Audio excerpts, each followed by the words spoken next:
So you're the one who's really just staked your claim against Decadence. Yes, but first I want to stake my claim against Robert Downey Jr. I'll stake a claim in him as my future husband, no problem. But I think he's too much of a lead character. He doesn't play supporting roles that often. I am in the Hugh Laurie camp myself. Somebody mentioned that, and I just fell in love with the idea for Hugh Laurie as Hamish. So that's me.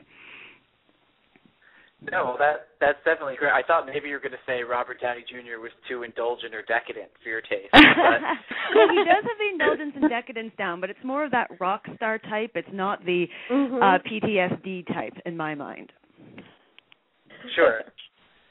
And Hugh Laurie definitely, his name has popped around from what I've heard. I think one of the main issues is whether he has time. That is a good question, but then again, Robert is busy with all his Sherlock business. So. Yep, that's a good point. I mean, odds are, unfortunately, that it won't be Robert Downey Jr. No, I don't think it will be. But Elizabeth Banks, good choice. I hope they cast her. Oh yeah, me too. I'm totally into that idea. Okay, but definitely. Yeah. Okay, so from what I understand, Adrienne, now you spent some time. You're from Canada, right? You're from Toronto, but yes. You spent a lot of time studying in England as well. So maybe I was there for my first year of university, and then subsequently I returned for 3 years. Yeah. I see. So could that be why you prefer Hugh Laurie, because of the whole British thing? Because of the British thing. No, I think he's got a real world-weary quality to him. I think he can play a drunk well. I think he looks disheveled and not...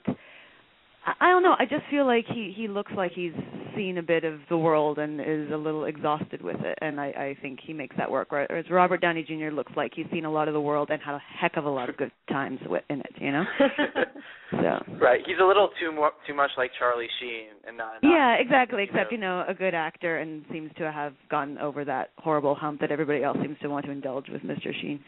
I feel so bad for him, actually. Yeah, it's a nice run now, but, what's going to happen later? Well, it can't be healthy. It just can't be. And everybody indulging in this, it's just sad. Yeah, that's for our other podcast, by the way. Yes, the Sheen podcast, yes. Charlie. No, just kidding. But speaking of Sheen, this is a good time for me to just plug this quickly. If you do want to listen to our YouTube clips, and we'll have plenty from this episode, including this sequence with Adrienne, go to victorsvillage.com, where all the winners are. So, and drowning in their bottle. Exactly. And you can drown in our YouTube videos.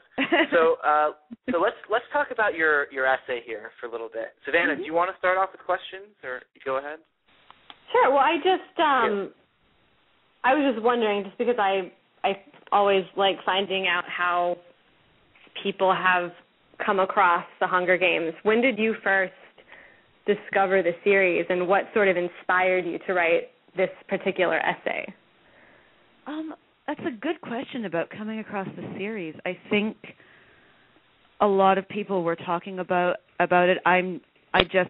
My previous 2 books are slightly younger, for 8 to 12-year-olds, and I just was getting into the young adult, which is my next book coming out next year. And I guess I wanted to just read as much of the very popular YA out there, and there was a lot of really positive feedback about it. Then again, there's positive feedback about other YAs that I am not necessarily as keen about. And I picked it up and started to read it, and I couldn't stop. I had people calling me up, like, I like to go out of an evening, and I made up silly excuses because I had to finish the book. It was absolutely absurd. And then I think quite soon after that, I'm published with Scholastic in Canada. Scholastic they have an annual dinner for its authors, and Hunger Games, the series is with Scholastic, and they had Catching Fire in our goodie bags, and they were autographed Catching Fires. And I remember the year before I hadn't managed to grab myself a goodie bag, so I instructed one of the people at Scholastic to steal me one right then and there and hide it under my seat, so I had my Catching Fire. That's awesome. And then I read that, and then I was actually working on my book in a bookstore when Mockingjay came out, so I was right there ready to grab it the day it was released. So, yeah, I definitely got on that bandwagon, but I think it's a good bandwagon to be on. They're great books, especially I think the first one is by far my favorite. Yeah, mine too. Yeah. As for Oh, sorry. No. Go ahead. Keep going. I was going to answer part 2, which was why I chose to write about decadence. And yes.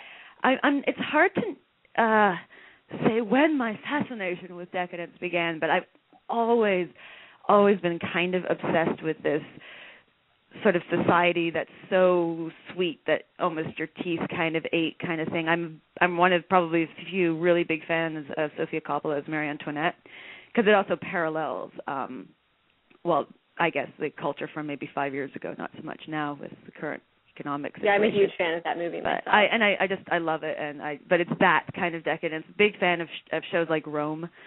Mm-hmm. Oh yeah. Where how about Game of Thrones? Do you see that? Oh my gosh, I don't get HBO, so my plan is to, I guess once it's out, I can watch it all in one fell swoop. I'm so excited. But I'm a huge Sean Bean fan. Ooh, Sean Bean for him. It. Yes. Oh my God. I'm totally good with that. Yes. Okay, sorry. Moments. He'll just keep going after the ring. I can't picture him as anything but Boromir, no matter how many movies. Oh, you have to. Well, I mean, yeah, he was phenomenal. He actually made Boromir a complex, interesting character, which and lovely and pretty. Yeah.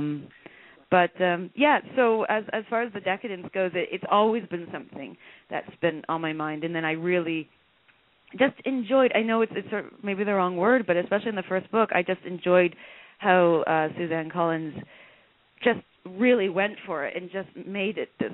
There's a lot of parallels, as I said in the essay, to Rome and even the time of Marie Antoinette, but a lot of Roman allusions. Obviously, even the names, you've got Plutarch and stuff. But I just thought, wow, this is exactly what I'm interested in. And then when I was asked if I wanted to contribute an essay, I said, I know exactly what I'll write about. And how would you say decadence is represented in the Hunger Games? How? Yeah. Yeah. Well, I mean, the capital, clearly. I mean, it's meant, you're meant to see the few living off of the many. So you've got, 12, but we know secretly it's 13. Spoiler alert, districts. If you haven't read the book, supporting. Just pretend you didn't hear that first. Yeah, sorry guys. Sorry about that. No, that's okay. Okay.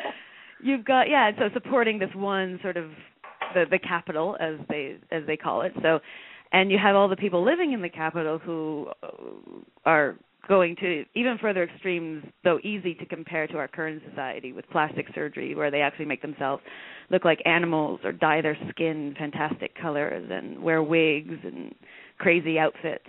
And it's all about the outside and all about, and then there's also just the consumption of food, which, again, I quote in a quote from Catching Fire when they're doing the victory, the victory lap, of the two victors. And they go to that party and people are eating and then throwing up and then eating some more. And that's actually very Roman. You hear stories of people eating food until they threw up. I'm not sure whether they threw up and then ate some more, but it was definitely expected that you would just eat until you threw up, as opposed to thinking maybe I've eaten too much. So that kind of thing, definitely.